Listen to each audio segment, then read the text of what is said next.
So another question, you're working so closely with these Oriental, if I'm not crossing borders by saying Oriental these days, Eastern countries.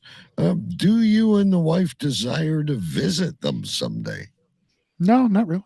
No. Say, hey, I'm Big B. I'm here to drink sake. It's never come up. I never had an interest in going over there. She's never said it. The one place we agree that we want to go to eventually, kind of like the bucket list place, is Iceland. Yeah, well, that's not even Oriental at all, though. I No, thought but you I'm were saying traveling abroad, that's pretty much the only place that we've discussed. I thought you were going to say like Thailand. No, nothing like, Southeast Asia, nothing like that. It's just been pretty much Iceland, and I want to go to a couple of the Nordic countries. Other than that, I don't have any desire to really travel abroad and see the world. I could care less. Of course, England, though. Well, yes, England. We have to go on the Cave Crew tour of England. Yeah. We both have a desire. No, I'd like to go to Iceland. I'd like to go to Greenland. I think those places would be cool. But I would I don't want to go to China. No urge. But Japan, I think, would be an interesting situation just to see the culture. I wonder often in my head, and I know I have a really weird thought pattern, but I wonder what the Florida of Japan is. It seems like every country has a Florida of that country. Like you have Newfoundland. Yes. We have Florida. I don't know what England's is either. We'd have to talk to Stu. But yeah, every country I would assume has a Florida. Because you hear a lot of weird things out of Japan. All those weird things they have in their vending machines, and I wonder where. Like, is it Nagasaki? Is it Tokyo? I don't know. I would think because all that weird vending machine shit is like in Tokyo. Is that Tokyo then? I believe it's Tokyo. So I would say maybe Tokyo is Florida. I don't know. Sorry, I was taking a sip of beer. I would agree with you 100%. Anyway, folks, we got a good show. We got some good news stories. Well, I thought when I looked at them, they're not very good news stories, but that usually makes a good show. We'll come up with something. And I also included Talking FLA only because I like the song. It is a good song. Yeah, and we'll see what happens. And we have Mike Reads the News. No Twitter shits. If you're here for the Twitter shits, leave now. Now, I have a question for you because I wrote something down last week and you wanted me to remind you. I don't know if that's a story for the pre-show, during the show, or maybe another time. Well, we got about 2 minutes. So what's the question? Baby pigeons on the balcony. Oh, yeah, that'd be a good pre-show. So, yeah, there's at one point before the wife and I bought a house, we lived in an apartment. And we had this, I thought it was really cool. It was this balcony overlooking a park, and the balcony had carpet on it. And I really felt cool about it. And I can't remember exactly what I did to attract these baby pigeons, but I saw one, and I don't know if we fed them or we care. Well, I shouldn't say we, because she'd blame it all on me. I cared for them.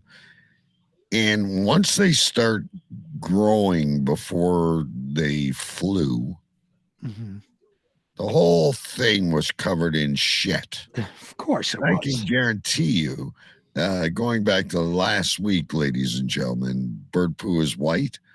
Bird poo is a combination of white and black. And the whole balcony, which I was so proud of because it looked so nice back in the day when we didn't have a lot of money, was covered in pigeon shit. Now, you had mentioned before that the balcony was carpeted. Yes. Like the outdoor turf, like you'd have a putting green or something. So that was covered in bird shit. And you can't clean that. Can you? Absolutely fucking destroyed. Isby is not in chat right now, but if she was, she could verify that. Right, you can't clean that. So what do you do? You have to tear it up and throw it away. I think we moved. Oh, you just moved because of bird shit. Yeah, we moved. It's time to go on. It's time for a new adventure. Anyway, kids, we got to. I don't know what I did here, but I got to get rid of that. All right, it is time for the show. So I got to remember to say hello to England here. Hang on, let's turn on Pulse Talk Radio. They are connected. Then I go down here and turn this off, and all right, away we go. Let's party.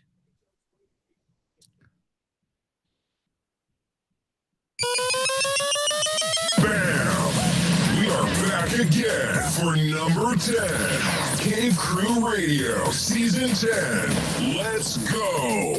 CaveCrewRadio.com. Air traffic control, bring in New York. Roger that. Bring in Canada. 10-4. Gentlemen, we have liftoff. This is Radio.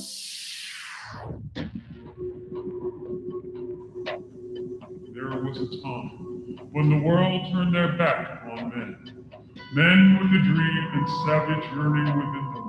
Legions compelled by passion that knows no boundary. A consuming flame that defies plausible explanation. Battling the forces of domestication, they find the courage to band together to experience the awesome power of the man.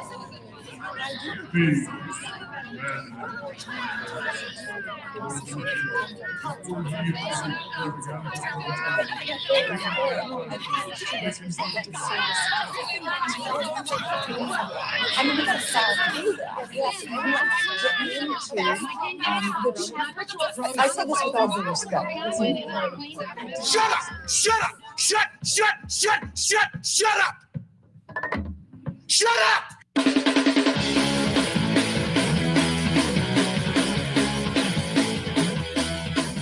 Tonight's broadcast of the Masculine Feminist has been commandeered by the secret society No Ma'am. Gotta go to a place like a shot and a beer, steak, man. Saying we can stop, get pancakes, and then we'll get laid, all right? Why do you drink ice cold beer on a hot day? Mr. Clavin, what else are you gonna do with it? To alcohol, the cause of and solution to all of life's problems. The Yankees are champions of baseball. It's a power goal. This is Cave Crew Radio.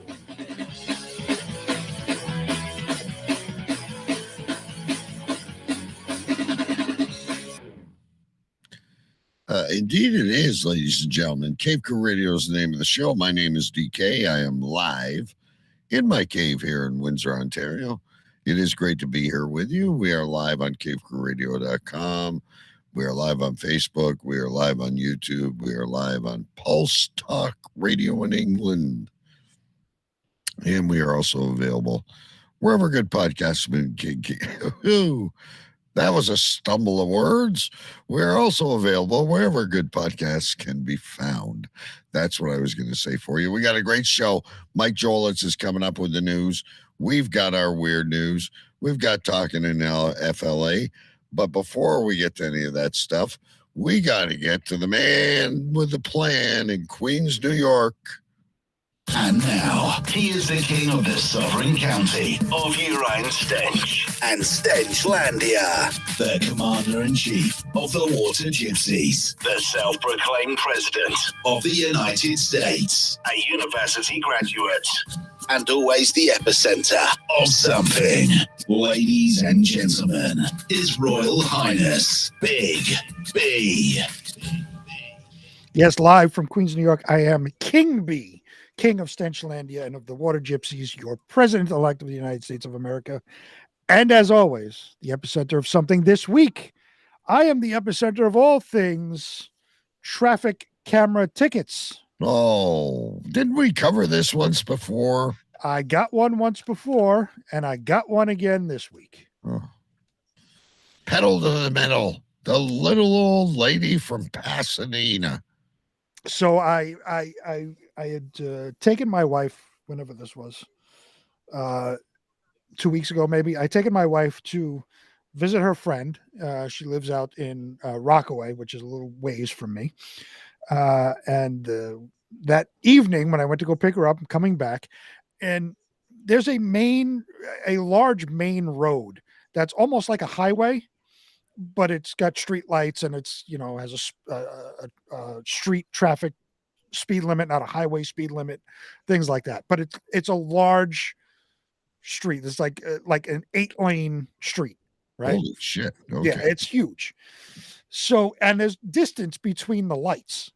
And if there's no traffic in front of you, you could just drive and you're not realizing what speed you're going. You're just driving. And I'm driving, and all of a sudden behind me, I see a bright flash, because this was the evening. It was dark out, and I see a bright flash. I said, "Oh, fuck." It's like Armageddon. It really is. And I was hoping that it wasn't me, because where the camera is placed, it's for both sides of the street. So I was hoping maybe it was somebody on the other side of the street. I was saying, maybe it's not me. And lo and behold, this week I get this in the mail. Okay, hang on, we got to. Well, I got to hide my license plate. Oh, okay, yeah, we don't want any. We just want. So this is the picture. That's you can't see it because it was at night, but that's dark. That's me right there. And then this car right here, there's a picture of my license plate. So it'll zoom in and it'll send me the picture. It says where I was, which was the street's called Cross Bay Boulevard. The posted speed was 25 miles an hour. Can you guess how fast I was going? I'm going to go with Sammy Hagar, and I'm going to go 55. No, that would be very dangerous. No, I wasn't going 55. I was going 37. Oh, well, that's an odd number. I'd never get that. 37 in a 25. And these cameras are like, if you go 26, they don't take the picture. They wait till you're 10 miles an hour over the speed limit in order to take the picture. I was 12 miles an hour over the speed limit. So will you challenge this? I can't, because they have pictures. I can't. There's no way I can challenge it. That picture right there is my license plate. So I can't challenge this. So that was Big Brother is watching. That was the posted speed, and I was over it. So by the way, I saw you looking over. Should I cue it up? You should.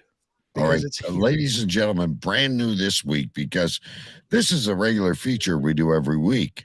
It is time for Mrs. B presents the drink of the week. The drink of the week, ladies and gentlemen. We're going to be up to the full camera. Now Mrs. B has her own production company. You have your own stinger now. The Mrs. B drink of the week. So you have your own stinger. So this week is this. Oh, look at this, ladies and gentlemen. If you're not looking forward to spring and summer, this will put you in the mood. I'm telling you. And this is called a Cali Fury. A Cali Fury, kind of like running a light.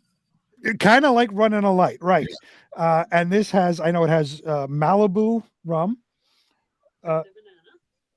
cream de bananas, what the orange hell juice, is pineapple juice, bananas?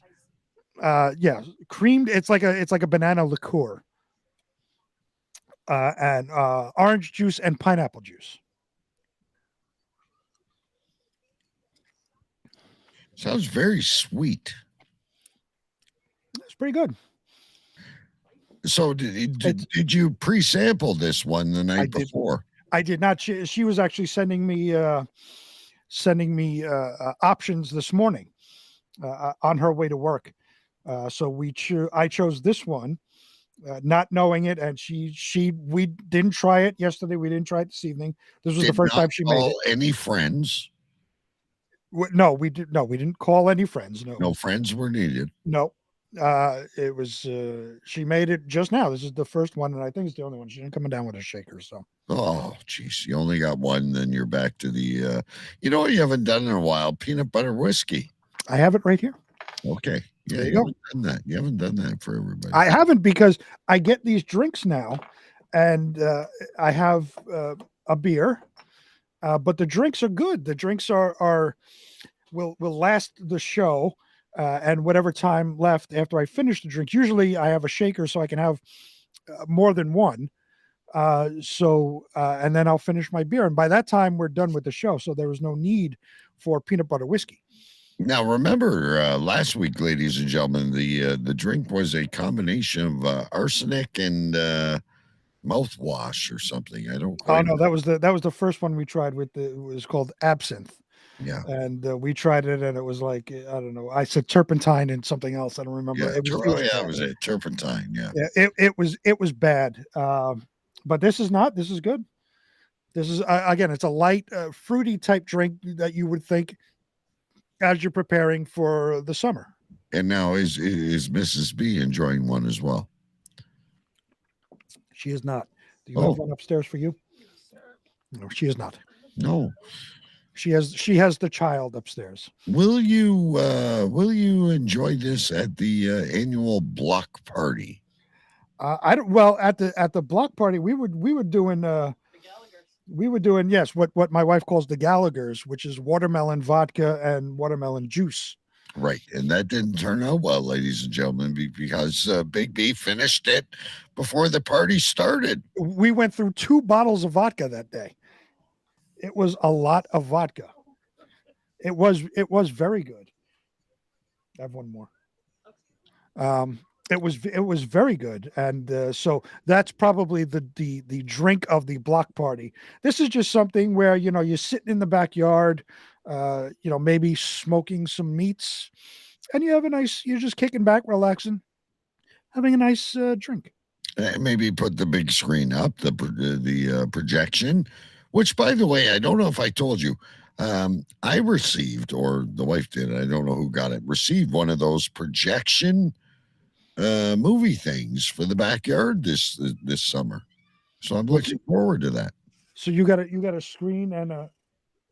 Oh no, I thought you said something. So you got a screen and the actual projector. And I'm not sure how it works yet, so I'll be coming to you. Do I put a thumb drive in, or I connected? Can I use a Fire Stick? What do I do? I connected my Fire Stick to it. Okay, I'm excited. Yeah, if it should have an HDMI port, so you just connect the Fire Stick to the HDMI port, and then in the options when you start it up, you just choose that. And I'm excited again. I told you the gazebo was destroyed, so there's a metal gazebo that is about to be concocted once the weather gets a little better. So you have to build this, or are you having somebody come and build it for you? Yeah. Remember the friend I told you about? It's the female. She's awesome. Mm-hmm. She's the one with all the drills, the DeWalt shit, and she'll come over and I'll hang out with the husband and smoke meat. I'll smoke meat. There you go. I can put it together. It would just probably be a 4-day project. Now, will you pay for this, or will you offer? I always offer, but the answer is no, because have you ever seen such a charming guy as me? Now, mind you, my son has been doing all this shit in college, and he's probably more than capable of doing it. He's very handy with tools, and I don't want him to ever move out. I know that's weird, right? But he's going to school for the trades. Well, he took carpentry. Mm-hmm. And we just found out today, actually, he was accepted for electrician and pipe fitter. Oh, nice. So he's got to decide which way he's going to go. So now, are any of these programs sponsored by Mike Holmes? And I don't mean that as a joke, because I know he does do a lot of that stuff in Canada. No, there is scholarships available and whatnot, but no, nothing is sponsored by by No, Mike. I know I watch Mike Holmes' various shows here in the US. And I know he does all these programs for the kids and the youth to get into the trades. So Yeah. I was just curious. Maybe, who knows? I'll have to Google it for you. Anyway, Big B has a moth in the basement. No, what the fuck was that? It's a moth. No, it's. I heard like music coming like through my walls all of a sudden. Oh, geez, it's the end of the world, ladies and gentlemen. Everyone, leave the show and go say goodbye to your loved ones. It truly is Armageddon. What a better way to go with a nice orange drink. Here's another remind you for next week. Remind me to tell you on the pre-show about my wife and these moths we have. Oh boy, terrorizing our house. I'm writing this down. Hold on. Wife and moths. Yeah. It's another story, ladies and gentlemen. But for now, let's dive into this because we got a lot to get to. Behind the headlines this week in weird news. Yes, this week in weird news, ladies and gentlemen. I don't know why that keeps doing this to me. So roll off. There we go. Some of you may like to partake in the what do we call the wacko tobacco. There you go. Now, back in my day, Big B, the problem with the wacko tobacco was it used to give us the munchies. Yep. And this may be a reason for me to get back in the wacko tobacco. If I'm a person that's watching my weight, who is high anxiety, or just looking to trip, this may be the answer. It may very well be. The first story of the night comes from sfgate.com. Damn it. Fucking ads. The headline reads, California is a great place to find the rare diet weed, but consume with caution. I'm so excited about this because, again, I remember I haven't done this in a very long time because ever since I got responsibility, the paranoia that weed brought me, I could do it in high school, but as soon as I had bills, I was like freaking out. Right. The sky is falling. It can make you paranoid. Right. But the other thing it made me do is eat enormous amounts of Taco Bell and every single cracker and cookie and chip in the house. And this may be the answer. I was halfway through the most remote grove of sequoia trees on Earth when, for the first time in my life, I regretted smoking pot while hiking. Usually, pot is a performance-enhancing drug for backpacking. It helps me sleep, eases achy muscles, and keeps me hungry enough to consume the massive amounts of food you need to eat while backpacking. But at this time, something very strange happened. As I exhaled pot smoke on my first evening on the trail, I became more awake and suddenly had almost no interest in food. And then I realized I had made a terrible error. In my rush to pack for the trip, I hadn't brought normal cannabis. I had mistakenly packed diet weed. It's like Diet Coke, but different. We need a ShamWow commercial. I was smoking a weed strain called Pink Boost Goddess. Pink Boost Goddess. Grown by Mendocino County's Emerald Spirit Botanicals. Excuse me. It contains THCV, a unique compound that behaves wholly unlike THC, the most common intoxicant found in cannabis. This type of cannabis is extremely rare. However, California has become one of the best places on earth to find it. Imagine that. I'm right. THCV cannabis has earned the nickname diet weed because a growing body of research shows that THCV can make you feel energetic and reduce your appetite. It sounds like a stoner fairy tale that a drug known for giving people the munchies could actually suppress your appetite.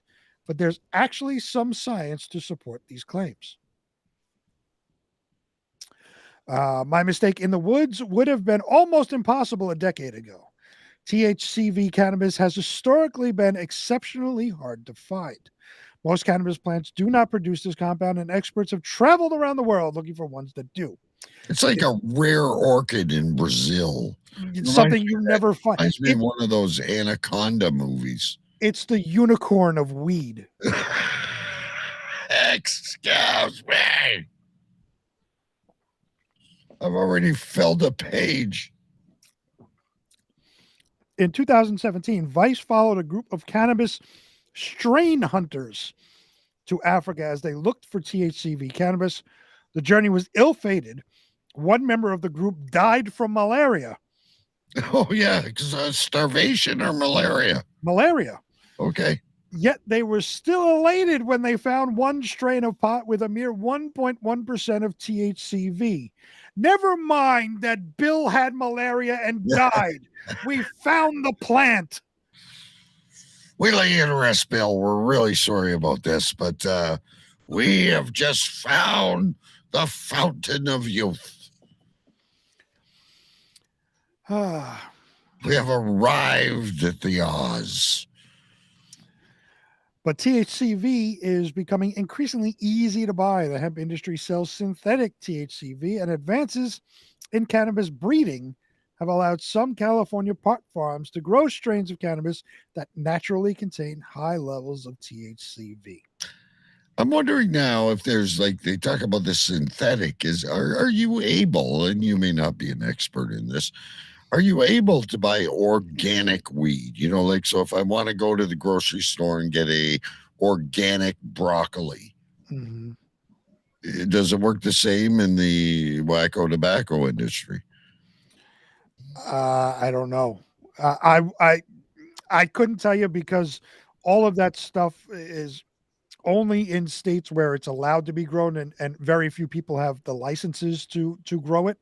So, yeah, I guess you could say organic weed as opposed to synthetic. I guess it kind of works that way, but so it's not national. Like in Canada, first they went with the medical bullshit. You need a medical prescription to buy the wacko tobacco, and now it's legal.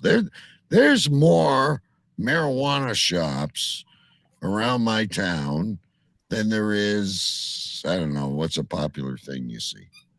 McDonald's, Tim Hortons. Sure. Yeah. No, it's not nationwide. It's only in certain states. New York, it just became legal, I don't know, a couple of years ago, whenever it was, 2 years ago, something like that. Would have been a dream when I was a kid, but. Right. Well, me too. When I was doing it and it was illegal, would have been fun for it to be legal, but I'm past that now and I don't do it anymore. So, it's made California the best place in the country. You know what? Let's kind of relate this. It's like when you were single and you were trying to pick up a chick because you were horny. There were none around. There's lots of fish in the sea. Don't worry. As soon as you get married or you're hooked up, you're a magnet. That is true. Because they see the ring and they know you like commitment. Yeah. Well, back in our day, ladies and gentlemen, we had to drive down dark alleys, and some guy, like the Sesame Street dude, do you want to buy a letter T? Oh, we weren't even that. What we had to do was go to the ghetto, and there was whoever I was with knew the one place where to go. So, it's all that the houses are all like, not tenement buildings, but kind of brownstone connected buildings. Yeah, New Jack City, like New Jack City. I guess ish, something like that. But you go down to the side to get to the basement. You go there's a little gate that you go down, and there's a side door that would lead down into the basement of that house. You knock on the door, and a little door opens, and some dirty ass hand comes out.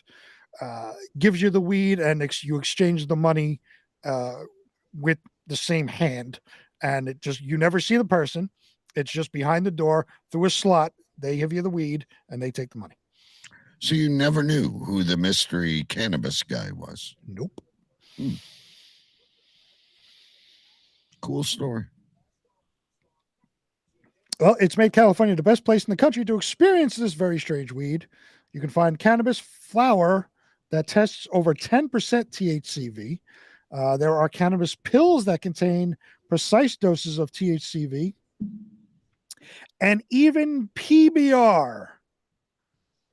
Pabst Blue Ribbon? Pabst Blue Ribbon is putting THCV into its weed drinks sold in California. Who would have ever thought in our wildest dreams that Pabst Blue Ribbon would be in the marijuana business? I did not have that on my bingo card. I'm sorry. PBR is not good to begin with. It's popular with all the idiot millennials because it's retro or whatever. Yeah. Pabst Blue Ribbon is not a good beer. I wouldn't bother to drink their weed beer. The regular beer stinks. I'm sure the weed beer is even worse. Well, you know, weed stinks, so it fits in well. Right. Marriage made in heaven. And that's it for that. The story goes on and on and on. Like, you know, yeah, I could do this. I don't care. But for those of you that are interested in marijuana, we can send you the link. Just email us. But we got more important things to get to. From marijuana to poultry. I think this is it. Hold on. This is the right one. No, you have the right one. I'm trying to find the link. Yes. So there was apparently eggs are at a premium, ladies and gentlemen. I'll talk about that while Big B's getting set up. Eggs are at a premium. Probably a lot of people are now keeping chickens, whether it's legal or not legal. We don't know, but there is risk to keeping a chicken, just like there would be keeping a cobra, for that matter. That is true. The next story of the night comes from Yahoo. Yahoo.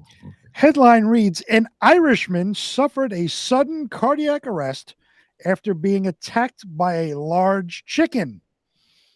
How large was this chicken? Are we talking like Big Bird? Well, his last word was rooster. Rooster. Like Rosebud, but different. An Irishman was viciously mauled by a hefty, aggressive chicken moments before his death on his property. A coroner and his daughter testified in an Irish court on Thursday. According to the Irish Examiner, Jasper Krause was attacked by his Brahma chicken on April 28th, what did 2022. Piss this fucking chicken off? I don't know. But he was attacked on April 28th, 2022. His daughter said in a deposition that she received an urgent call that day and returned home to find medics attempting CPR on him while he lay in a pool of his own blood with the TV on and a cigarette still smoking. TV on. An inquest was launched to learn the cause of Krause's death. Corey O'Keefe, a tenant in the house, and Virginia Gunyon, Krause's daughter, both told the court that his chicken attacked him ahead of his death. Medics and coroners also testified during the case that Krause's cause of death was due to sudden cardiac arrest after having been attacked by the chicken. So, I mean, you could kick it. You could hit it. I have a hard time with this. Like the roosters in that story in India, they had blades on there. Right. You know, that was a little bit, maybe got a jugular. But the regular chicken going baka, baka, I don't get it. Yeah, you could just grab it by the neck and break its neck and it'll be done with. It'll still run around, though. I don't know if you've watched those documentaries. No, they run around for a little while when they're headless. But if you just break their neck and, then they're dead. You cut off their head, then they can run around for, I don't know, an hour or so, whatever it was. So wait a minute. Before we get back to the story, let's get this straight. Let's go to a little bit of science and technology. Cave Crew Radio. I break its neck, dies. Mm-hmm. Sever its neck, It's gonna do the hokey pokey for up to 60 minutes. You sever its head, you break its neck. Two different things. Well, the neck's broken either way. Well, no. The neck could be intact, and you're just severing the head from the neck. And it's running around doing and it can run around, yes. Yeah. Okay. There you go, ladies and gentlemen. You learned something new. O'Keefe testified that he heard Krause yell, "Come quick!" and entered the house to find Krause with a large open gash that was bleeding profusely on one of his calves.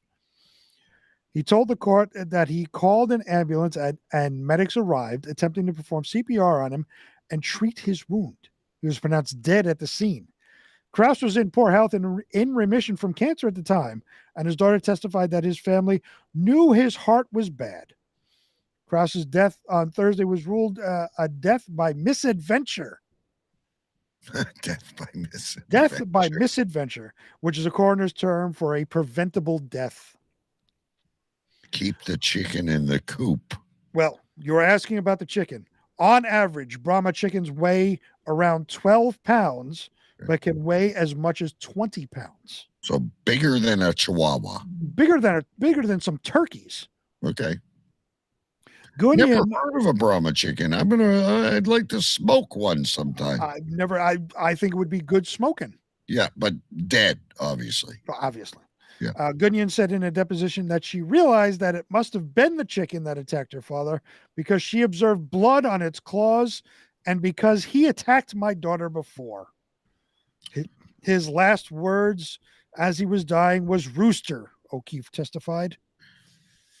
Number one, he didn't get the Wheel of Fortune puzzle right. It was a chicken, a Brahma chicken, but also that chicken was a repeat offender. A repeat offender. Yes. Because it attacked the daughter as well. Is that it for that? That's it. Because you went like eerily silent. I thought there was more to it, but it ended.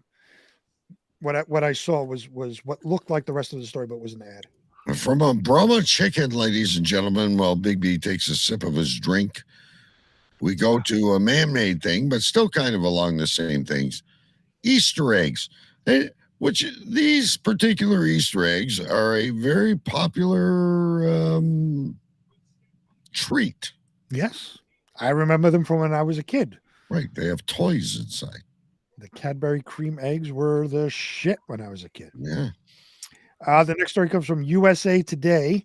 Headline reads, man convicted of stealing almost 200,000 Cadbury cream eggs. Not 200, ladies and gentlemen. I'm wondering if this was a supply for an entire country for Easter. He's a big fan of the cream. This is a lot of fucking Cadbury eggs. A man in London is facing jail time after police said he stole close to 200,000 Cadbury cream eggs in an egg-stravagant theft worth over $37,000. That's all that 250,000 Cadbury eggs are only worth that. Yeah. I don't want to do the math, but like Joel, it says they're nasty as fuck. But he loved them as a kid as well. Everybody loved them as a kid. I don't think I've had one in decades, but yeah. I had them when I was a kid. Joby Poole was charged with criminal damage and 2 counts of theft. The theft happened Saturday in the town of Telford when police discovered the chocolate eggs and other chocolate varieties were stolen from a unit. A unit of what? I was wondering the same thing. You have blasphemed my unit. Right. They were stolen from a unit. Yeah. Okay. Excuse me. After the theft, police said a vehicle presumably purporting to be the Easter Bunny was stopped and the suspect was arrested on suspicion of theft. Poole appeared in court on Tuesday where prosecutors said he had done significant planning of stealing the Cadbury cream eggs. Well, you don't steal 200,000 eggs without planning. I'm sorry. It's not just a whim. You're going to wake up and walk by the factory and say, you know what? Fuck it. I'm going to go steal 200,000 eggs. Of course you planned this. But, okay, you and I are good people. We don't smoke marijuana anymore, like in the previous story. Right. Although diet marijuana is very tempting. I don't think if I was going to do like this grand theft, that would be at the bottom of my list. There are so many other things, including money, gold, diamonds, tacos. You would steal tacos before Cadbury cream eggs. Absolutely. Well, Poole used a stolen truck with false plates to steal a trailer containing the eggs. He had used a metal grinder to get through the gates of the industrial unit where the trailer was located. Aha, that's the unit. So it was in a tractor trailer. We have located the unit, ladies and gentlemen. Hang on one second. There's got to be a sound effect for this somewhere. Yeah, there is. Perhaps a replacement for the show name. We have located the unit. We have located. Hold while I write things down. Unbelievable. The grandest mystery of things. I told you, ladies and gentlemen, when we started the show, we didn't feel we had the best pool of news stories, but somehow we make magic out of nothing. Authorities also determined the haul was worth more than 31,000 pounds, which is roughly $37,000. Police later announced Tuesday Poole pled guilty to all the charges and will remain in custody until his sentencing in March. I wonder what that would get you. They said the very last sentence is that he could be sentenced to 2 years in prison. 2 years for Easter candy. For Easter candy, exactly. There you go, ladies and gentlemen. All right, we're moving along. I like this one. This one was kind of cool. When you hear what this woman was charged with, first of all, but like a sports figure, you always make sure you got a good sports agent. I'm sure you always try to make sure you have a good attorney. But attorneys everywhere, maybe you should do a better interview with your clients. Well, this story knocked a toupee off his head. Oh, and they're showing like I have it up, and they're showing the video, the actual video of it. Oh, it stopped. No, it's going. Well, either way. But yes, this story, the crime was a big story, and they'll mention it here in this story. But this is the after she was arrested for the crime, and this is her court appearance. Right. This is something we might see on HLN or something at some point. I know there's going to be an ID story about it. There's going to be an HLN story. There's going to be a movie about that. I mean, this story is so fucked up. Yeah. And how this bitch was not in shackles is beyond me. She was. Okay. How her arms are even free. Anyway, tell them what the crime was and they'll get where we're coming from. Well, Mike, please listen up, because this is from Wisconsin. Oh, his original home state. The next story comes from the New York Post. Headline reads, Wisconsin woman accused of decapitating lover randomly attacks own lawyer in court. The Wisconsin woman accused of decapitating her lover during a wild meth-fueled escapade last year randomly attacked her own lawyer in the courtroom Tuesday, striking him in the head. Taylor Shaw Business. Wait a minute. This would definitely be an excellent character in an audio drama. Okay, so wait, I have to go back to the Weavers and just write them down just so I have all the Taylor Shaw Business. SCHABUSINESS. Shabusiness for short. Shabusiness. Yeah, they call me Shabizbiz for short. So let me just write her name down by the Weavers. Walks around with a razor blade and a machete. Right? She's calm, cool, and collected until she means shabusiness. Hold while I write things down. Oh, come on. That's not even worthy of writing down. Oh, Just a side note. Nope. All right. He's got to write things down now. I got to improv. Every time he I'm writes things here. down, I need to improv, and I'm not prepared to improv on Shabizbiz. Shabusiness. We Taylor. need a song about this. Taylor Shabusiness. Shabusiness. Well, her lawyer is named Quinn Jolly. So Shabusiness was fighting Quinn Jolly. The happiest lawyer in the world versus the woman who means Shabusiness. Taylor Shabusiness lunged at defense attorney Quinn Jolly after the judge in the gruesome murder case suggested pushing the trial back 2 months. Have a holly jolly trial. It's the best time of the year. Shocking video of the spontaneous violent outburst shows Shabusiness calmly sitting in the Green Bay courtroom as Judge Thomas J. Walsh recommends starting the murder trial on May 15th instead of March 6th. A suggestion he concentrate made on the security guard for 1 second. I'm staring at the pictures. I'm listening to you. He's like, what the fuck? Well, he's jumping into action. I don't think he's jumping. I think he's like, what the fuck, man? Like, so this request to move the trial was made at Jolly's was made by the defense attorney, Quinn Jolly. Seemingly angered by the decision, the accused killer flings herself at the attorney who is sitting beside her, striking him with her elbows and handcuffed wrists.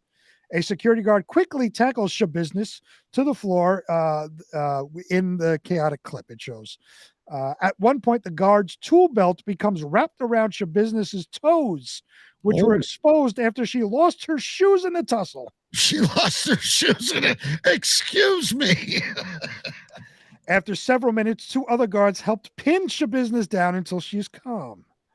The bizarre blow-up came after Jolly asked Walsh for an extension in order to prove his client was not competent to stand trial for the grisly February 2022 murder of 25-year-old Shad Tyron. Shabusiness, this is the description of the original crime now. Shabusiness allegedly decapitated Tyron during sex, continued to perform sexual acts on his lifeless body, and mutilated his corpse with a serrated bread knife. She then stuffed his severed head and penis in a bucket and other body parts in a crock pot, leaving them for his mother to find. The woman, Shabusiness. I wasn't expecting the crock pot. I'm sorry. You always have to expect a crock pot when you have dismemberment. The woman who, Shabusiness, is married to another man, was found by police at her home covered in blood. She reportedly told the cops they would have fun trying to find all the organs. Oh my God. It's like she's the Easter bunny.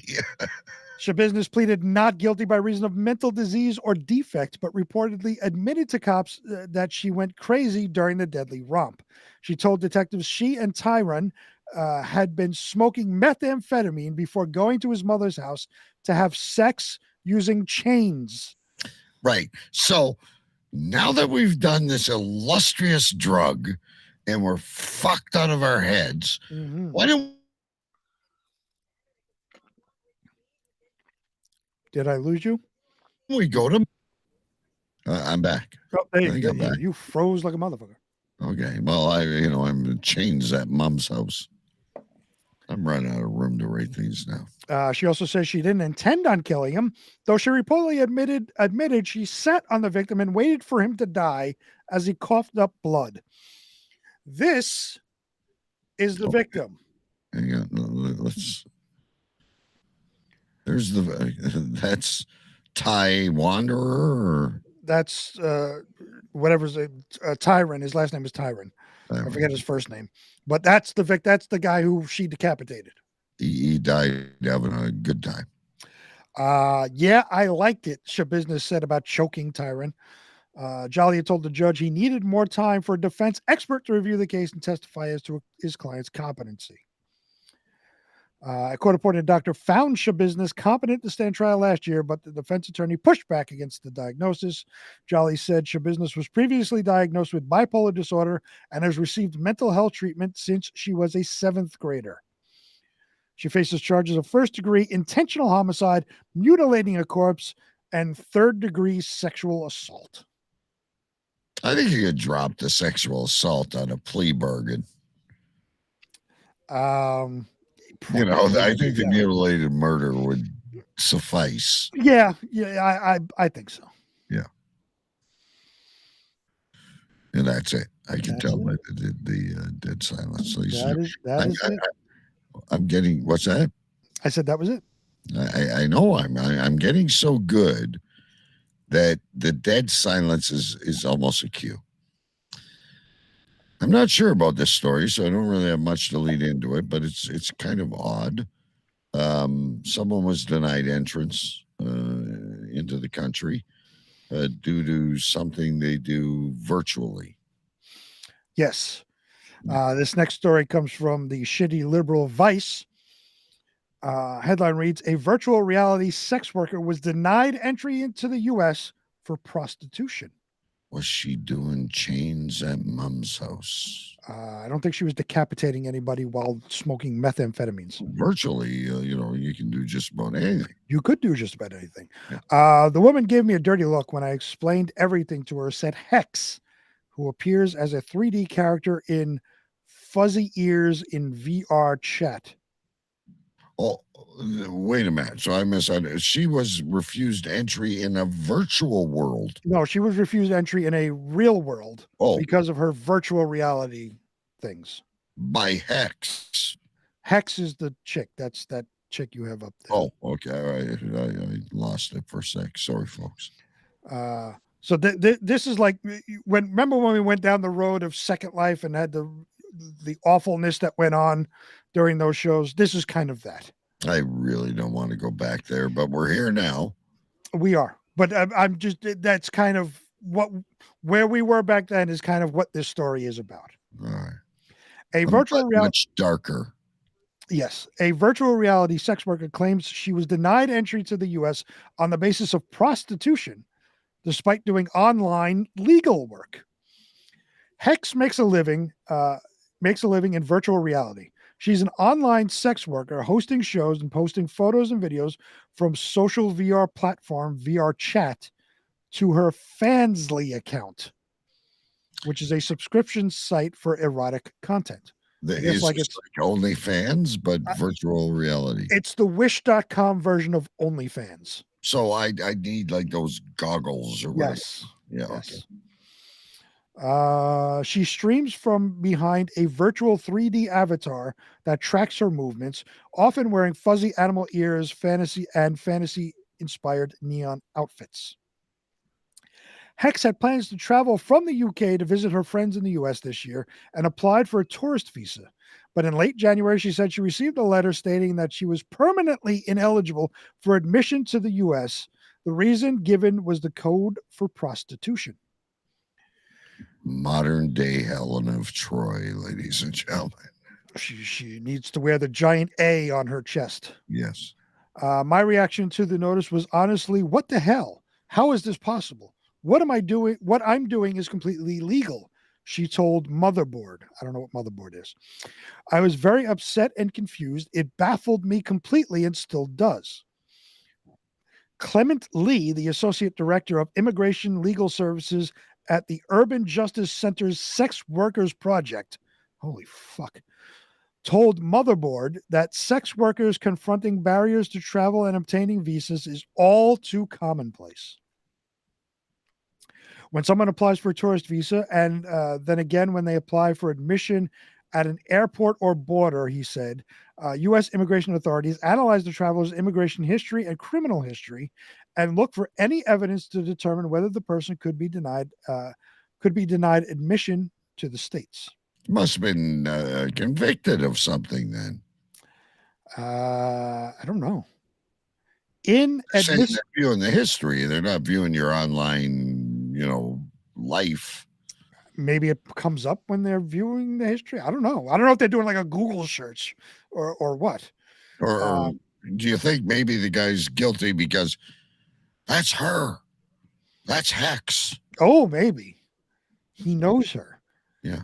Inadmissibility is a legal concept that constitutes a broad array of immigration violations that can cover anything from polygamy to substance abuse to what immigration calls engaging in prostitution.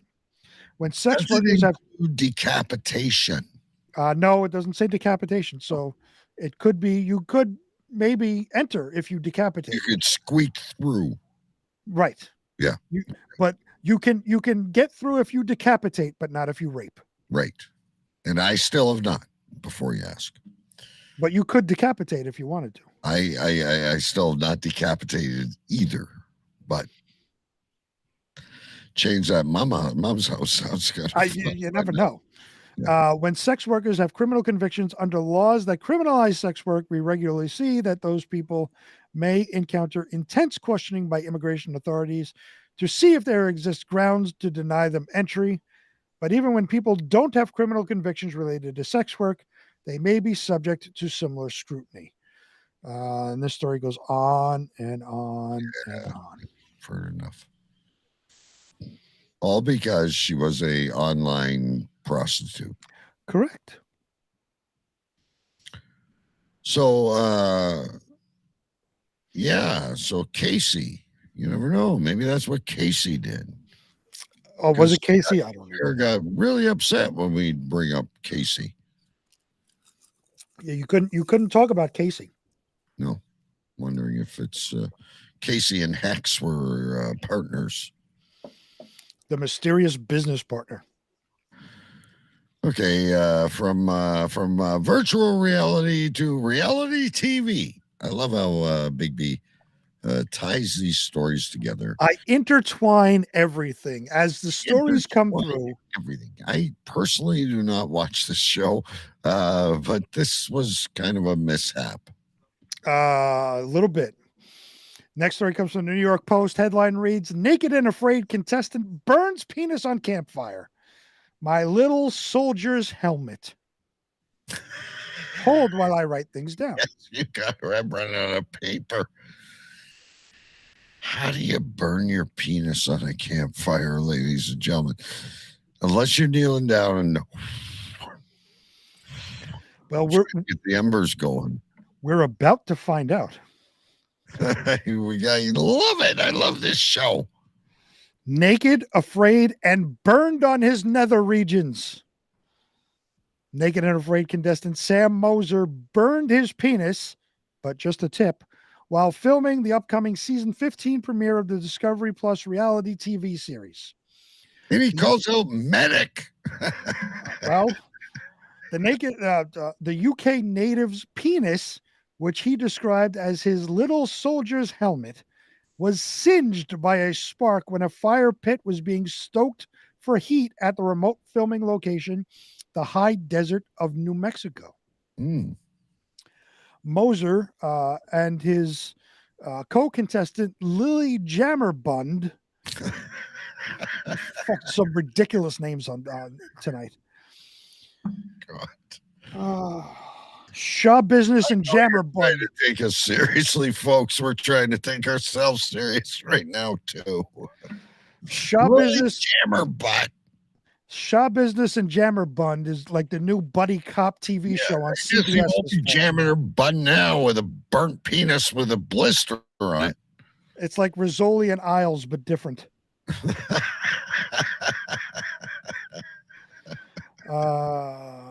Mauser and his co-contestant Lily Jammerbund was snoozing by the open flame, sans clothing, as seen in a video obtained by TMZ. The panicked father of two then yelped as he felt painful heat creeping up his private parts. Father of two feeling heat creeping up his private parts. Explain this one to the children, honey. However, Mauser didn't have to stay in agony for long, as on-set medics were able to treat his burns. What did they do? Dip it in margarine? I have no idea. I don't think they dipped it in margarine. Maybe they sprayed it with like a fucking one of those little spray I get where bottles. you're coming. Yeah. Okay. They got it looks like they're tending to his nether regions in the Yes. picture. He reportedly kept his cool and laughed all the way through the discomfort as the healthcare pros did their thing. That was it. Oh, is this on the show though, or is this like going to be in the what do you call cuts? It just says the new season drops Sunday. You'll see the Mauser and Jammer Bun braving the wildness. About the challenges, blah blah blah. We need to see this. We need to tune in on Sunday if you're available, ladies and gentlemen. What the fuck? Wait, there's more. As I scroll through, I didn't realize there was this extra part of the story. Because it started describing what's going on in the season. I didn't care. I stopped reading it when I sent it to you. But apparently there's a little bit more. It says, this is far from the first headline-making moment generated by Naked and Afraid. One-time contestant Melanie Rauscher was found dead on July 17th in Prescott, Arizona. How come we never heard about this? The former reality star was dog-sitting in the city while the homeowners were out of town. Upon their return, they discovered Rauscher dead in their guest room near several cans of dust cleaner containing compressed air. So she's doing like whippets. She's doing whippets, yeah. She's doing, excuse me, where you got this one? She's doing fucking whippets. She's doing whippets. Oh, you want me to write it down? Okay. Well, you picked up your hand, so I stopped. Yeah, I'll write it.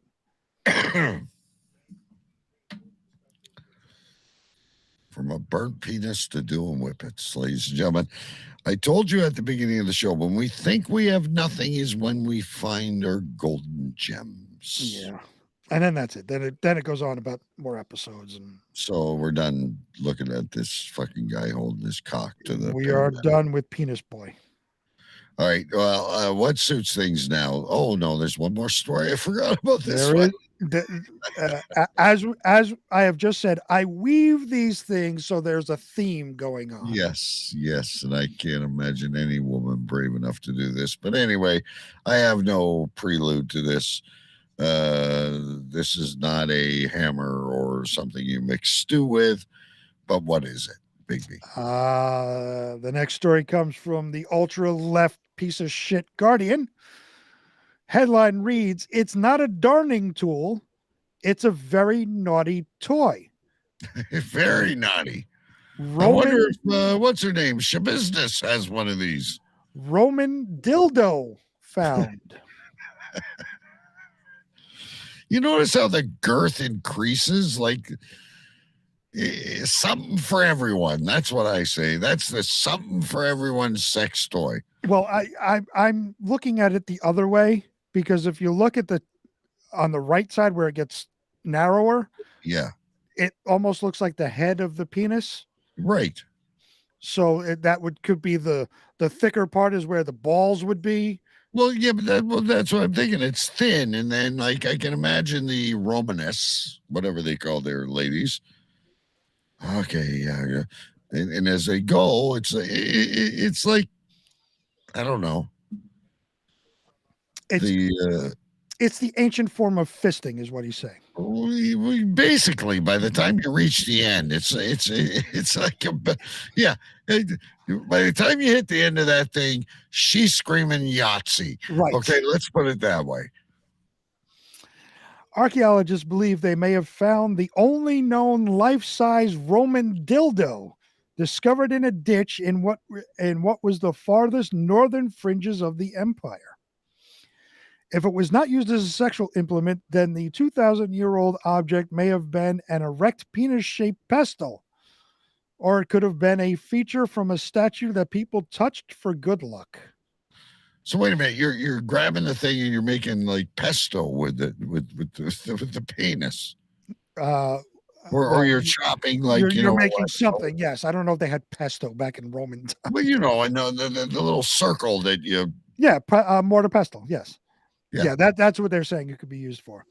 What it definitely is not is what was cataloged after its discovery at the Roman fort of Vindolanda in Northumberland in 1992, which was a darning tool.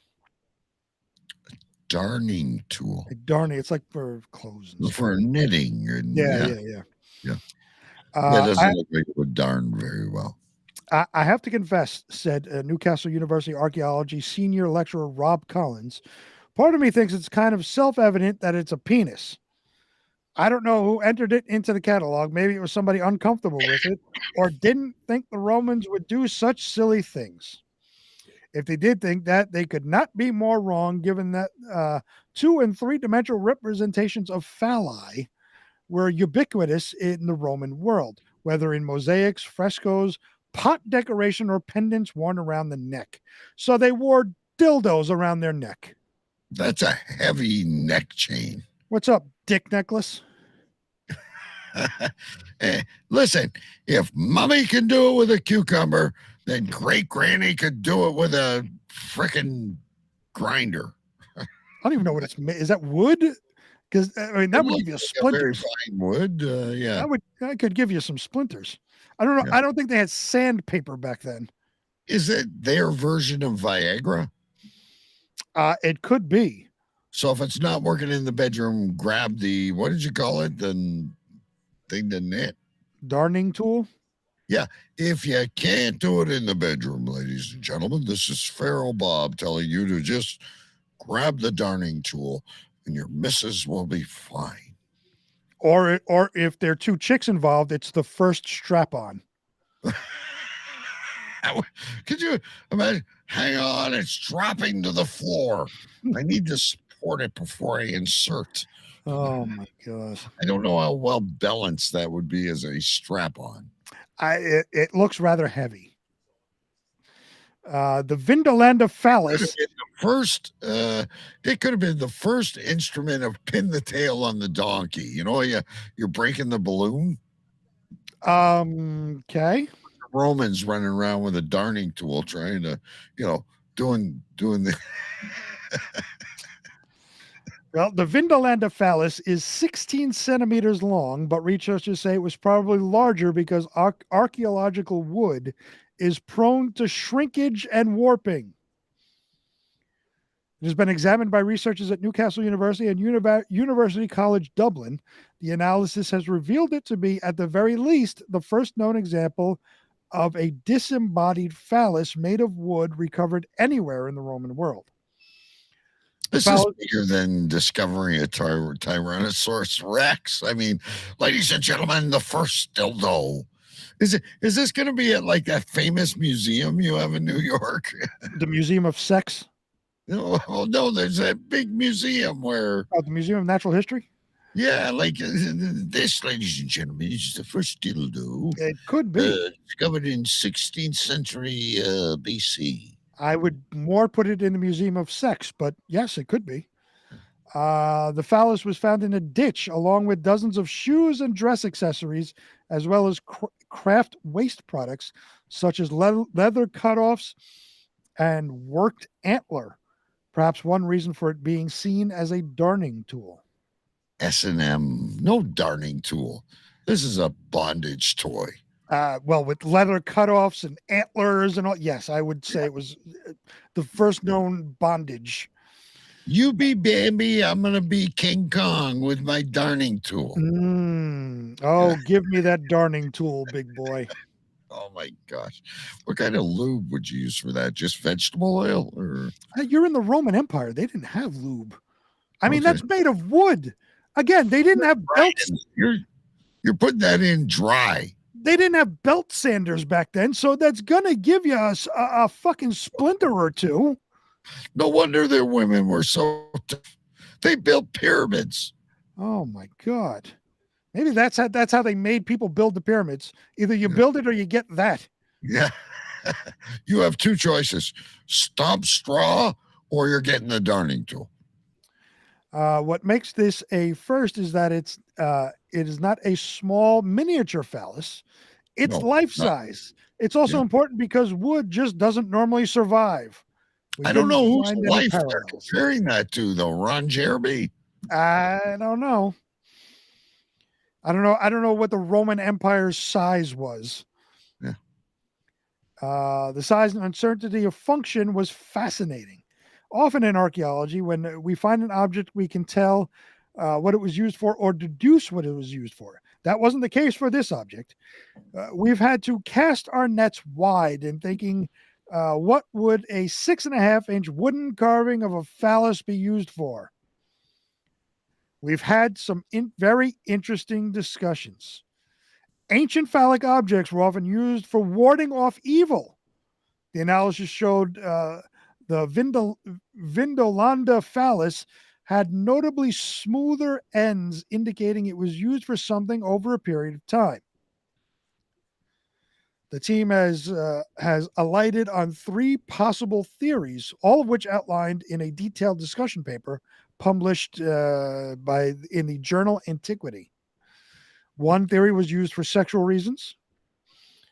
Theory 2 was the object was used as a pestle. And the third option was it was meant to slot into a statue which passers-by would touch for good luck, or to absorb or activate protection from misfortune, which was common throughout the Roman Empire. So kind of like a wooden voodoo doll. Almost a wooden voodoo doll, yes. And the story goes on and on. All right, ladies and gentlemen. Well, there you go. We brought it to you. The huge wooden cock. All right, so now what we got to do, ladies and gentlemen, is we have to go to our dear friend Mike Jolitz in Surprise, Arizona, before we carry on to anything else. And Big B and I, more Big B than I probably, need a break to enjoy his illustrious drink. What was it called again? Oh shit, I forgot. You forgot. He The writes Cali's, everything down. It was the Cali something or other. I forget what it was called. Oh, Cali's. the Cali Fury. The Cali Fury, that was it. Name of a racehorse. All right, ladies and gentlemen, it's time for Mike Reads the News. And now, Cave Crew Radio presents Mike Reads the News with Mike Jolitz.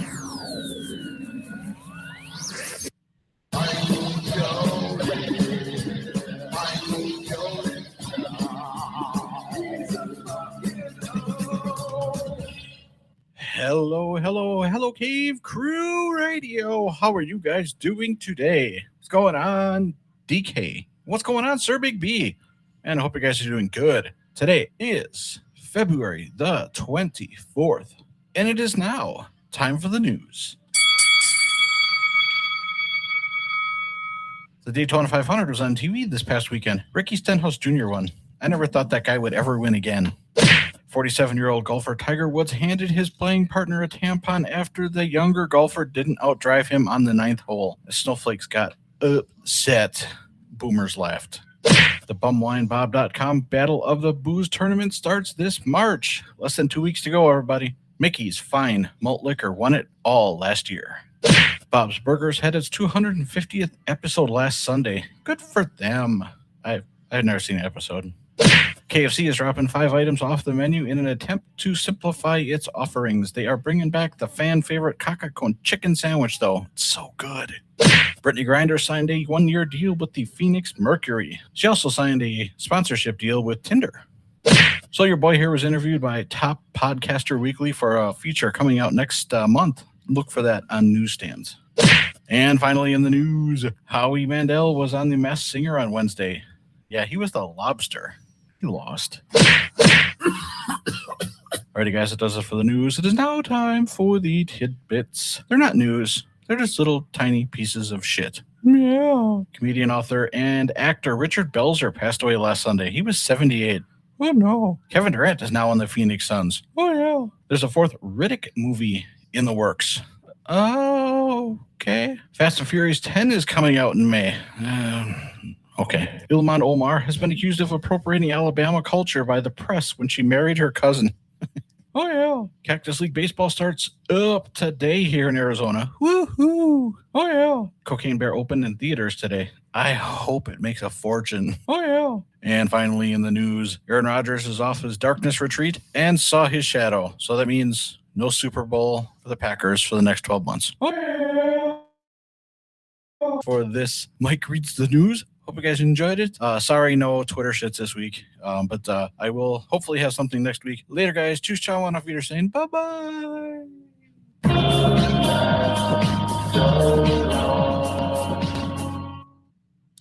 Mike Jolitz reads the news. Did you catch the breaking news that was in there? Which one? That he was interviewed by a podcast. Yes. I forget the name of it. You better share it because Mike, there was one time you couldn't make it and I was doing like this solo show and Mike came on and chatted with me very briefly. But anyone that knows Mike he is a legend in the podcasting world. He's been doing this as long as we have and has a huge following. But he does not like to go live. We've invited him so many times, and he does not like live. So I can't wait to hear an interview with Mike Jolitz. Absolutely. And I don't know when. He's a legend. He's a legend, ladies and gentlemen. He's good, and all the stuff he does is great. Yeah. So I can't wait to hear it. I like you said. I hope. I'm assuming he would share it once it comes out. Yeah. Well, he's a media whore, even though he won't go live. But he's very good at what he does. He's listen.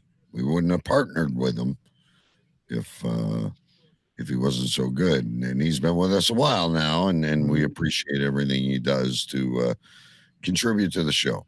But I honestly cannot wait. Yeah, for sure. So we will be PMing him. As much as we've also PM'd the guy that did this for us, trying to send him a donation, but he has no interest. But we still love it, ladies and gentlemen. We dug to the gallows of the Florida news this week, just so we could bring you this segment again, which has always been a favorite on the show, but we like the way it's rebranded. It's called Talking FLA. Cave Crew Radio presents Florida in the News.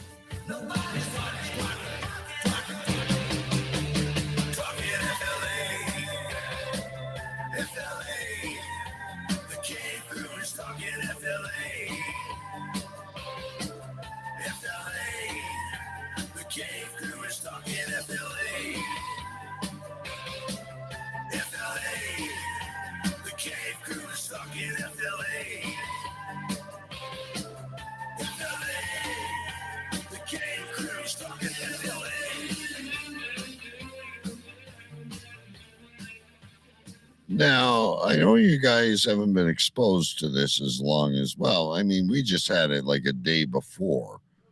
But we listened to it over and over a few times, and you heard it last week, and you're hearing it this week.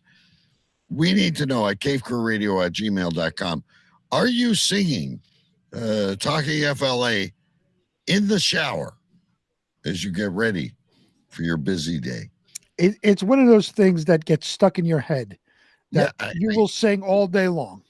Yeah, I get busy at work, and I'm, working away. I'm like, Talking FLA. Yeah, absolutely. No offense to the missing persons. We didn't. It's just, I heard that song one day walking in LA, and I'm like, this fits. But I was thinking Florida in the news, and the genius that did this, love it. Absolutely. Absolutely love it. Anyway, here we go.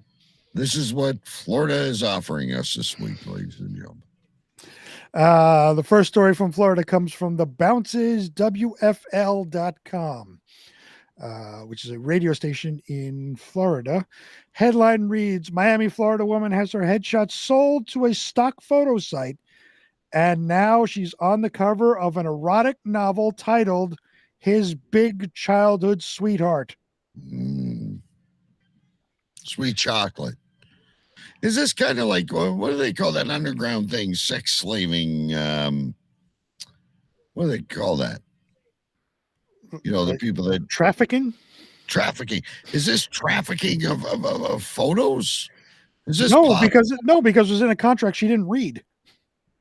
Oh, okay. So I like my photo's not going to appear on Google, and I'm going to end up on like Harlequin. No, she signed a contract that had this stipulation in it, and she didn't read it. So It's so I'm not going to I'm not going to wake up one morning and hit new book on Audible, DK the Conqueror. No, there will not be a DK the Conqueror book. Highly unlikely. Okay. So this poor young lady did what? This Miami, Florida woman learned why you should always read the fine print, and now she'll always be connected to an erotic novel titled His Big Childhood Sweetheart. Do you have something ready? I will let you know when to do it. Oh, yeah, hang on. Yeah, give me a minute to get down there. Yeah, okay, I'm ready when you cue me. Christian Demerit of Miami shared her story on... It happened where? On TikTok. Oh, it's been a while since we've heard that. Shared her story on TikTok, which all started when she graduated college back in 2010. Fresh off her theater degree, she needed some new headshots, so she met up with a recommended photographer at the park at Bayside. She met him where? At a park. She met him in the park. Kind of dumb, but anyway. They took pictures in some different tops. She said she paid him $100 and everything seemed good. She was hoping to use the new pics to find work as an actress. What she didn't do was read the contract all the way through. And there's always some fine print that'll get you. I still find it weird that she's in the park and she's taking pictures in different tops. Where did she change? Oh, I don't, maybe in her car. I don't know. I think she deserves what she got. But anyway. Maybe the fact he only charged her $100 should have been a red flag. The photographer sold her pictures to a stock image site. If you're not familiar, these sites house millions of pictures of different people in different situations. And then websites just like this one can buy the pictures and do absolutely anything they want to do with them. So I can go onto these sites. I can grab a stock picture, and when we're doing the, our little radio play there, we can use these pictures without any penalty. Correct. As characters. It's the same thing as... She could be Mrs. Shabusiness. In the shows that we do, Cave Crew Radio and Pucks and Pints, I created the intros. The music behind it, I got from a royalty-free site. Right. So I grabbed the music. It's royalty-free. I don't have to pay for it. I don't have to owe anything. It's basically public domain. So what those stock image sites are public domain. You're basically handing over your rights to those pictures. Anybody can go on these sites, grab it, and do whatever they want. Right. That you can put it in our posters that we put up. So could we please use this young lady as Shabusiness? If you wanted to use that woman as Shabusiness, you absolutely could. She looks like she means Shabusiness to me. I don't know. If you're just joining, you got to rewind, by the way. The picture above pointing to one of the photos. That's on Getty Images creative site. I can download that picture, drop it into Photoshop, and do anything I want. And that's how Christian ended up being on the cover of His Big Childhood Sweetheart. After spending a few years abroad, Damian Carter is ready to get serious about his family business. Oh, no, this is... What the hell are you talking about? This is the synopsis of the book. Would you like the synopsis of the book? No, I don't think we need it. How about you? If you wanted to find out what His Big Childhood Sweetheart is all about. But no, we don't have to do that. That's it. That was just a... That was fantastic. So, ladies and gentlemen, I look, you can save money. We get it. We're shrewd too, like if plums are on sale at one supermarket, that's where we're going to go. Read the fine print. Always read the fine print. Always read the fine print. I don't even remember what the story is, but this is the one that called the cops out. Yeah, this was okay. What a mess. Looks like they got the jaws of life out or something on this. The next story comes from the Tampa Free Press. Headline reads: Florida woman who intentionally drove the wrong way to crash tells deputy it's their bad. That's on you, motherfucker. A Florida woman who intentionally drove westbound in the eastbound lanes on Highway 98 near Hurlburt Field is charged with aggravated battery. Multiple witnesses told the Okaloosa County Sheriff's Office that 20-year-old Anissa Gines was traveling at a high rate of speed in her Nissan Sentra and deliberately swerving to try to collide with oncoming traffic. She ultimately hit a 71-year-old woman driving a Toyota who suffered significant but non-life-threatening injuries. Praise God. I mean, like, why would you do that to people? If you have a death wish, just cause it on yourself. An off-duty OCSO deputy at the scene tried to detain Gines as she attempted to walk away. He says when Gines asked, "Why are you touching me?" he replied, "Because you could have killed someone." He says Gines said she didn't care. It was their bad. You're bad, motherfucker. That sign was not clear enough for me.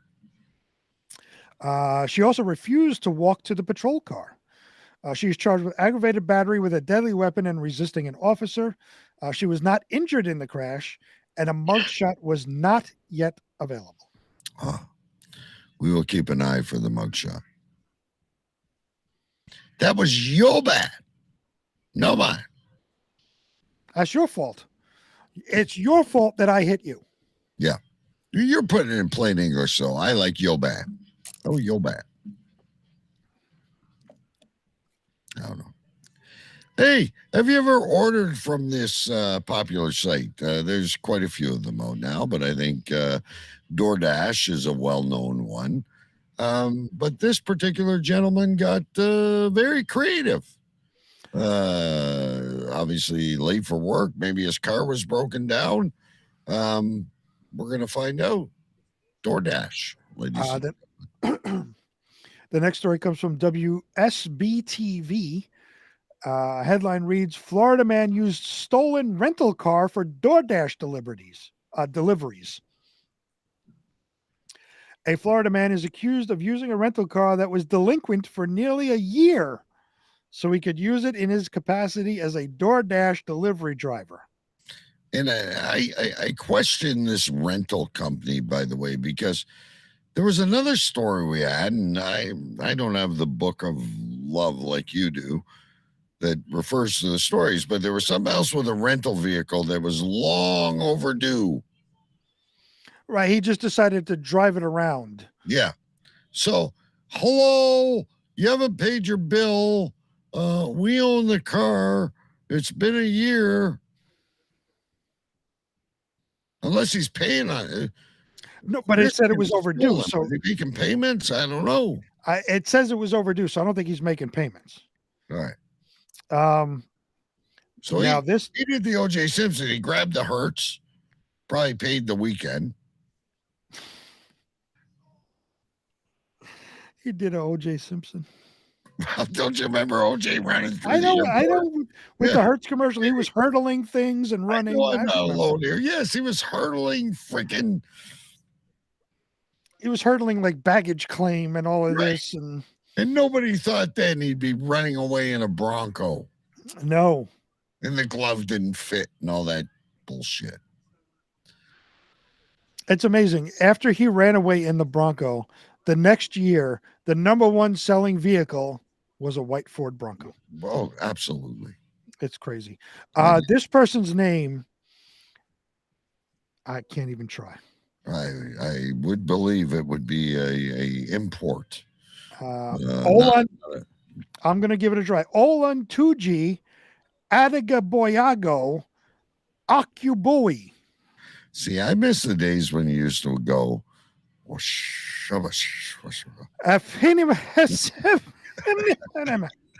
haven't done that in like 8 months. That's wonderful. Of Clearwater was arrested on Thursday and charged with grand theft, according to the Pinellas County Sheriff's Office. I just want to say that doesn't sound like a Cuban name.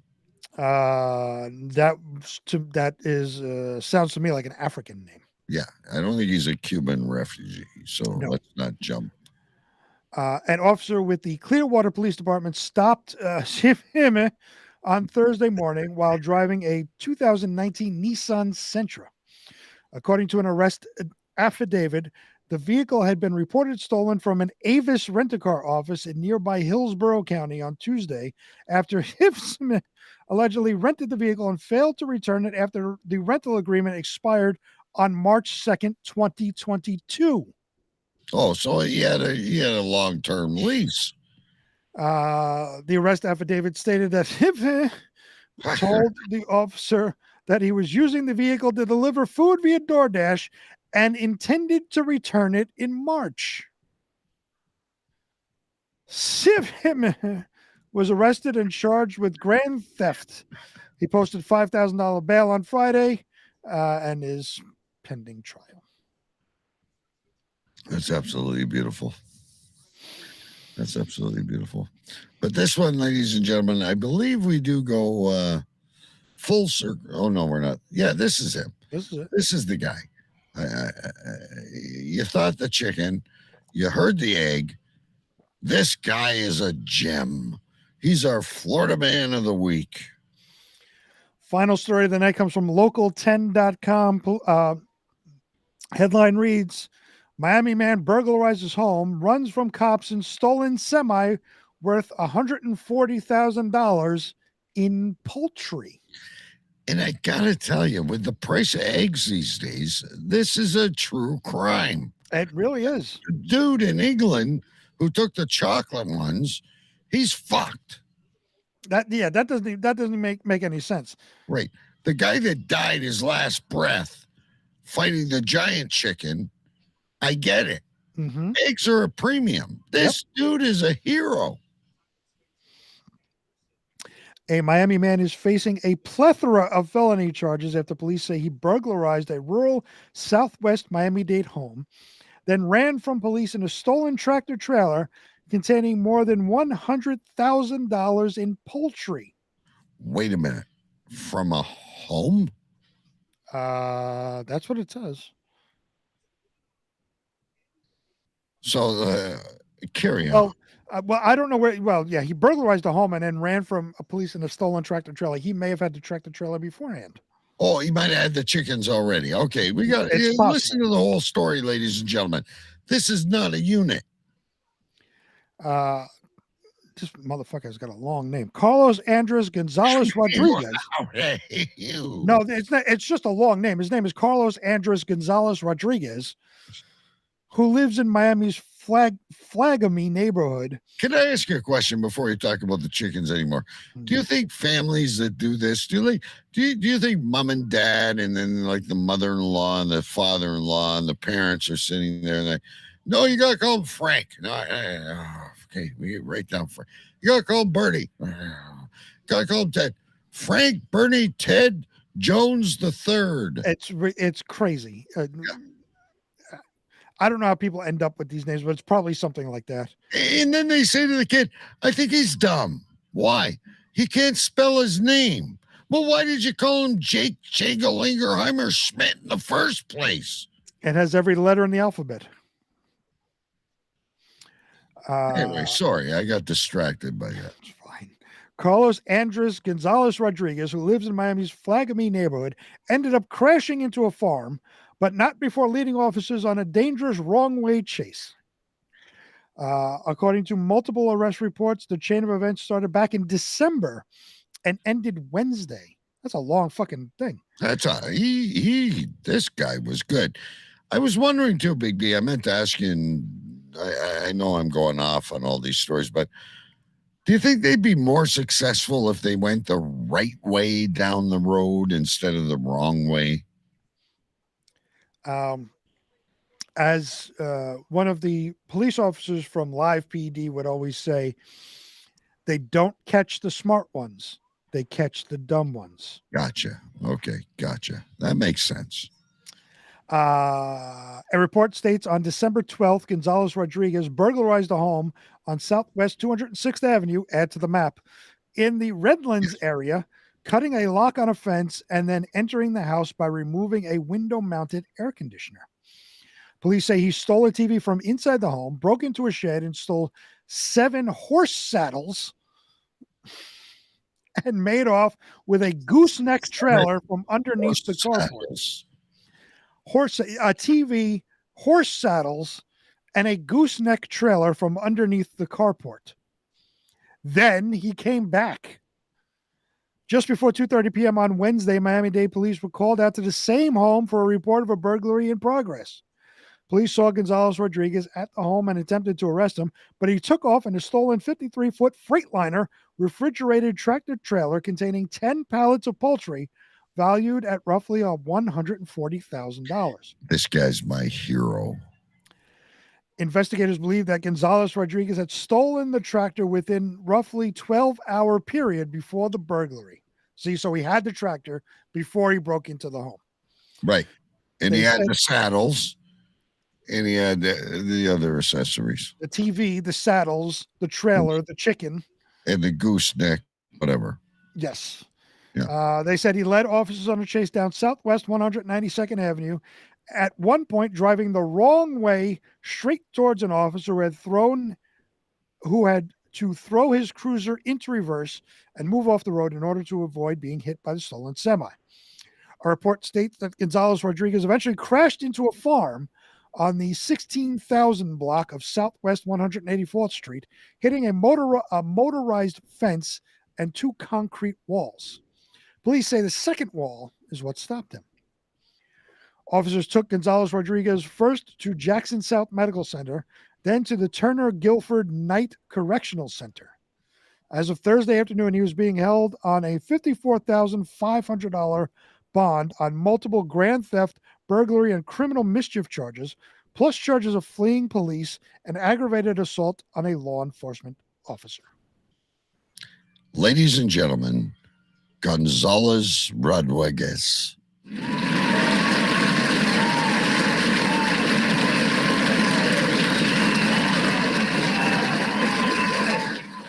I thought that business was cool, but I think they might take that back.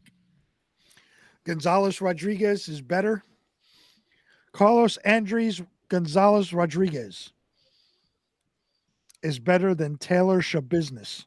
There you go, ladies and gentlemen. That's our quote of the week. All right, we ran a little over, but we had a lot to get to this week. So now is our favorite part of the show, ladies and gentlemen. I wrote so much down. I put a few stars. A stoner fairy tale was a good one. They got my license plate. That was from the pre-show, I think, or no, that was the Epicenter. A performance enhancing drug for backpacking. That would be an excellent show note. Yes. I really like this as a show note. I can't remember what story it was. We have had to cast our nets wide. Oh, I don't remember that. Like that. Then my stars. Here are my top ones, ladies and gentlemen. This one far too long for a show name, but I liked it. She lost her shoes in a tussle. Yep. What else do I have starred here? Yeah, this was my favorite, and it goes way back. It's the unicorn of weed. Definitely be my nomination for a show. I think I saw you tonight at least 5 times. 6. I was close. I'm ready. First, as a show note, I wouldn't put this as a show name. My Little Soldier's Helmet. Oh yeah, that was good too. Talking about the burnt penis. We're not going to have a problem this week, ladies and gentlemen, with the show notes. My favorite show note comes from the pre-show. We moved because of bird shit. We did. I would love that as a show name, but it's too long and way too long. Has the word shit. We did the bird poop last week. That is true, but we moved because of bird shit. Yeah, very noble show note. That's right. Next up, she's doing whippets. Oh yeah. Doing whippets. Yeah, that was a good one. I still don't know what a whippet is. Oh, that's what a whippet is. That's when you get a canister of whipped cream and you push the nozzle so the cream doesn't come out, but the gas comes out. Oh, so and you inhale that. Okay. Right. And you inhale that so that gets you high. Yes. I did like she's doing whippets. That could almost be a show name. It could. Next up, Roman dildo found. Yes. Just a very historical.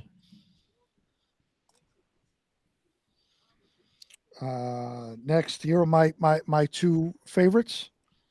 First off, we have located the unit. I forgot. I love that one. That is definitely making a show note. Here is my entry for show name.